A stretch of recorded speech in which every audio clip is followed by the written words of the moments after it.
Hey everybody, it's me Chris. I'm back over here in the kitchen making some pizzas tonight, and I want to show you one of my most popular pizzas.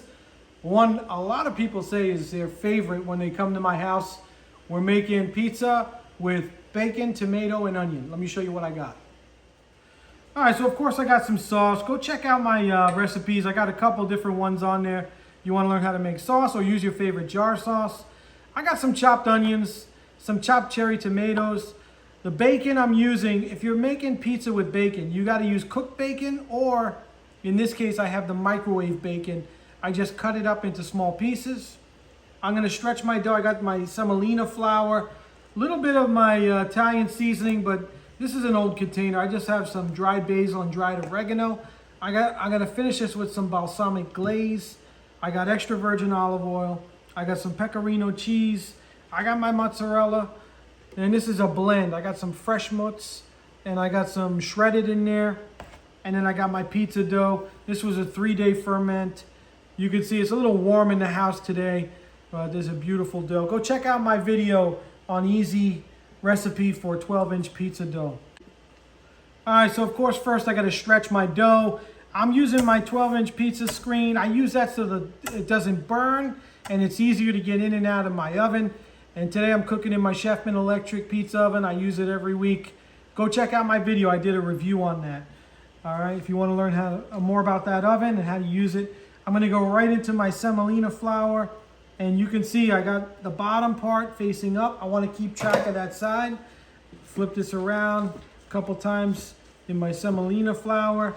I get a good coat. And then I come right out. Shake off the excess. I come right out to the board. You can shape it a little more if it's not round. And then I'm going to stretch this out. So I'm just going to press from the middle to the edge. I'm getting the air out of there. And that's it. And then I'll flip it over. And here's the smooth side, right? The face of the pizza. I'm going to press again. Nice and easy. All right. And a couple different things you can do. So the method for stretching, you could toss it like this and then pull with the other hand. And just go around like this. This is a little bit more of an advanced method.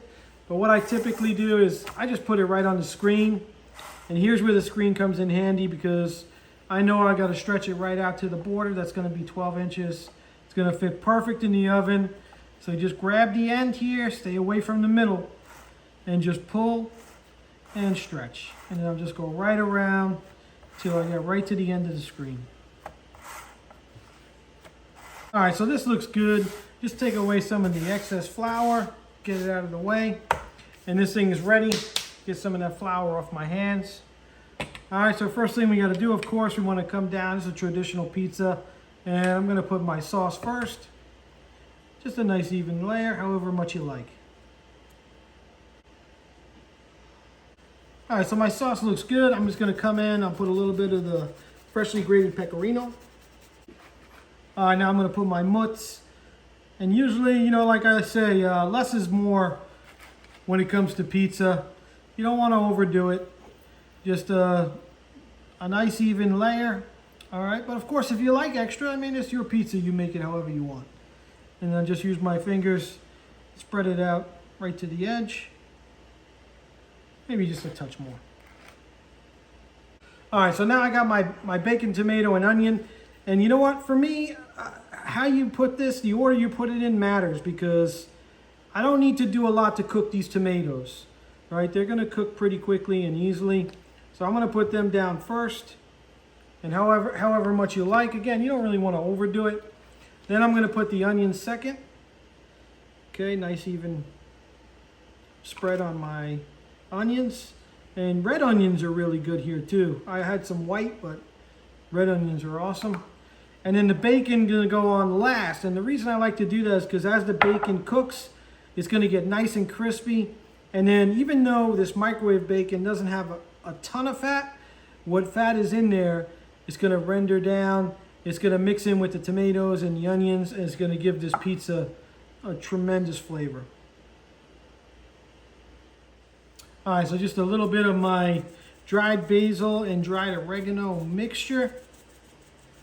And then, completely optional, but I always like to put a tiny little bit of extra virgin olive oil.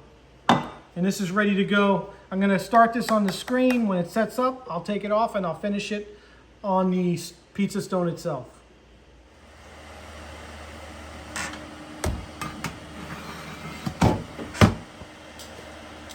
All right, this looks good. I'm going to take it off the screen and let it finish cooking right on the stone. Looking pretty good.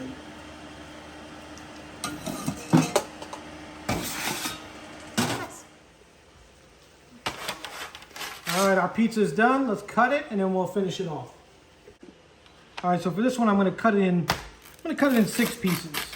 Gives you a little bit of a medium-sized piece. So just like that.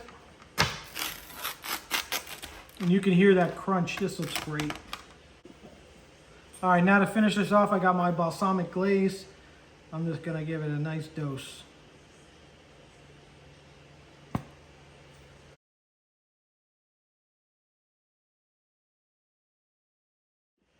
All right, guys, I let my bacon, onion, and tomato pizza cool a little bit. And the only thing left to do is to try it. And this looks absolutely incredible. I hope you can see that.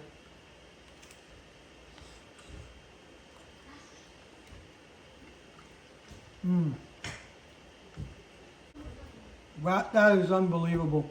And I can see why it's a lot of people's favorites. And let's be honest, it's hard to beat bacon. It's absolutely delicious. I hope you try this pizza at home. I think you're gonna absolutely love it. And really, it's made even better when you make your own dough at home. Go check out my video on my homemade pizza dough. There's a couple of them there. I got a bunch of videos there that you can learn how to make pizza dough. I'll show you how to shred your own cheese at home. Go check out our channel. I think you're gonna like it. Hey, thanks for watching the video. Don't forget to like, share, and subscribe, and we'll see you on the next one.